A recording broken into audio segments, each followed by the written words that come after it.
புதுச்சேரி சந்தை புதுக்குப்பம், சுத்துக்கேணி, குமாரபாளையம், காட்டேரிக்குப்பம், தேத்தம்பாக்கம் உள்ளிட்ட பகுதிகளில் சுமார் 2000 ஏக்கர் விவசாய நிலங்கள் பாதிக்கப்பட்டிருக்கின்றன.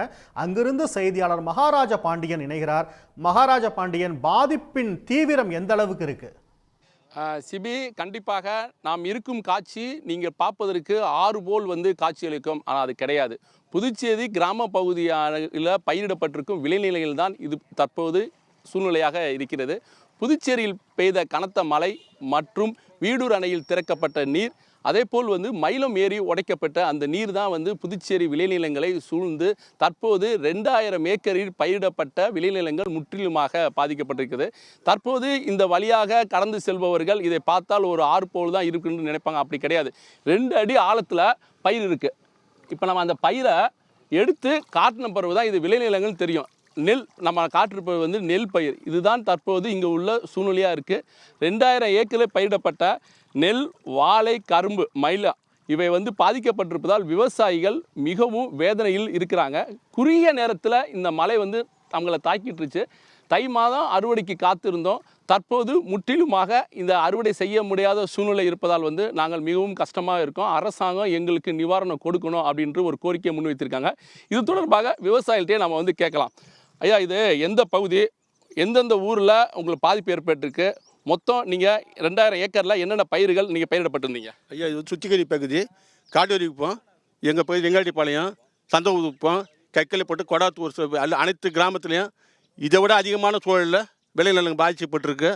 எங்களுக்கு கவர்மெண்ட் இதுக்கு தக்க நடவடிக்கை எடுக்கணும். வீடூர் டேம் உபரி தண்ணி, மயிலம் முந்தாள் செஞ்சு எங்கள் பகுதியில் இதுக்கு இது வரலாறு கால மழை சொல்கிறோம். நாங்கள் மழை சின்ன குழந்தைலேருந்து நாங்கள் இவ்வளோ மழை பார்த்ததே கிடையாது. இது மாதிரியான ஒரு நாங்கள் சூழ்நிலை இது வரைக்கும் அனுபவிச்சதும் கிடையாது. இதுக்கு அரசாங்கம் தக்க நடவடிக்கை எடுத்து எங்களை காவந்து பண்ணும்படி மிகவும் தாழ்மையோட கவர்மெண்ட்டை நாங்கள் முதலமைச்சரையும் துறை அமைச்சரையும் நாங்கள் கெஞ்சி வேண்டி விரும்பி கேட்டுக்கிறோம். இது மாதிரி நாங்கள் எங்கள் வாழ்நாளில் இது மாதிரி ஒரு மழையை நாங்கள் இது வரைக்கும் பார்த்ததே கிடையாது. இதில் நெல் பயிரிடுறோம், கரும்பு பயிரிடுறோம், எல்லா காய்கறி அனைத்து பயிருங்க சீரழிஞ்சு விவசாயி அத்தனை பேரும் நாங்கள் ரொம்ப பரிதாப நிலைமைகளை நாங்கள் இருக்கிறோம். இன்றைக்கி மறுசுழற்சி பண்ணுறதுக்கு நாங்கள் அரசாங்கம் பயிர் செய்யணும். ஏன்னா இந்த 2000 ஏக்கரில் நீங்கள் இப்போ போட்டிருக்கீங்க பயிர், இதில் எவ்வளவு பாதிப்பு ஏற்பட்டிருக்கு? எவ்வளோ மொத்தம் உங்களுக்கு பாதிப்பு ஏற்பட்டிருக்கு? 1000லேருந்து 1500 ஏக்கர் வரைக்கும் இங்கே பாதிப்பு உண்டாயிருக்கு சார். ஏரி சார்ந்த நிலம் பக்கத்தில் இருக்கிறதுனால ஏரியில் இருக்கிற உபரி நீரெல்லாம் இங்கே ஒரு 1.5 மாதத்துக்கு முன்னாடி இப்போ நட்ட நடவுங்க ஃபுல்லாகவுமே. இன்றைக்கி ஒரு ஏக்கருக்குன்னு பார்த்தீங்கன்னா, ஒரு ஹெக்டாருக்குன்னு பார்த்தாலும் 1 லட்ச ரூபா செலவுக்கு மேலே அனைத்தும் அழிஞ்சு போச்சுங்க. இன்றைக்கி புதுசாக தான் நாங்கள் பயிர் வைக்கணும். புது பயிர் தான் நெல் நடணுங்க. ஒரு 1000 ஏக்கர் சுத்திக்கேணி, புதுக்குப்பம் எல்லாம் பாதிப்புக்கு உள்ளாயிடுச்சுங்க. வீடூர் அணையிலேருந்து அவ்வளோ உபரி நீர் வந்துன்னு இருக்குது. ஒன்றும் இதை வடிகிறதுக்கு இன்னும் ஒரு 10-15 நாள் ஆகும். அதுக்குள்ளே பயிரெல்லாம் வீணாயிடுங்க.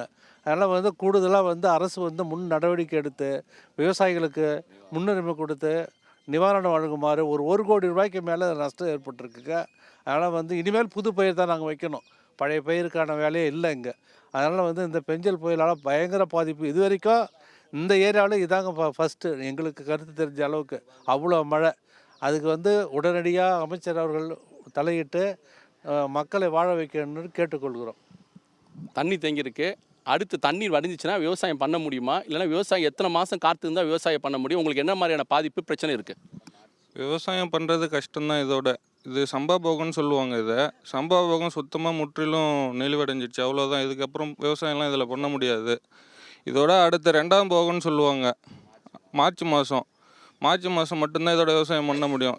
சம்பாபோகம் சுத்தமாக வாஷ் அவுட் ஆகிடுச்சு. இதுக்கு மேலே விவசாயம்லாம் பண்ண முடியாது. இளம் விவசாயிகள் உள்ளே வராங்க, அவங்களும் இந்த மாதிரி பண்ணி இயற்கை சீற்றம் பண்ணுது. இது கவர்மெண்ட் நல்ல நிவாரணம் எதனா கொடுத்து இளம் விவசாயிகளை ஊக்குவிக்கணும் அப்படின்னு சொல்லிட்டு தாழ்மையுடன் கேட்டுக்கொள்கிறேன்.